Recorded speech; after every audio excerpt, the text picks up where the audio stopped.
नमस्कार, माझं नाव वीरेंद्र महेंद्र वनगे. कवितेचं नाव आहे आईपण. उंचीला तो माझ्या इतकाच होता. तब्येतीनं तसा बराच बारीक होता. एक नजर पडली तर त्याचे केस बरेच गेले होते. नीट पाहिलं तर आईचा हात त्याने घट्ट धरला होता. टक्कर झाली असती हलकेच, तेव्हा माझं लक्ष गेलं. मग मात्र मी एकटक पाहतच राहिलो. तो मात्र त्याच्या तंद्रीत निघून गेला म्हणजे तो चालतच होता. आईचा हात धरून खड्ड्यांचा अंदाज घेत होता.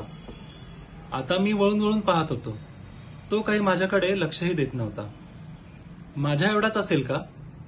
आईचं वय मला माझ्या आई इतकंच वाटलं. रोजचा माझा तिच्यावरचा त्रागा आठवून कंठात शब्द आणि डोळ्यात पाणी दाटलं. या आईच्याही अपेक्षा असतील, स्वप्न तिनेही पाहिले असतील. खूप शिकावं, लेकानं नोकरीला जावं. कित्येक रात्री तिनेही झोपेविना काढल्या असतील. आई हा तर आशीर्वाद. मग तिला अशी शिक्षा का दिली असेल? मला नाही वाटत मागच्या जन्मी तिनं एकही पाप कधी केलं असेल. पुण्याचा घडा भरला कीच आईचा हक्क मिळत असणार. पुण्याचा घडा भरला कीच आईचा हक्क मिळत असणार. मग त्या आईला अशा वेळी काय कमी यातना होत असणार? तो नक्कीच असेल 20-22चा.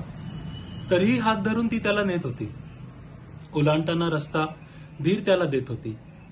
खरं तर धीराची गरज त्या आईलाच जास्त होती. नकोत का तिला नातवंड? सुनेची आस तिनं पाहायची नाही? आईचंही त्याच्या कधीतरी वय होईल, खचेल तीही, याची त्या विधात्याला जाणीव नाही?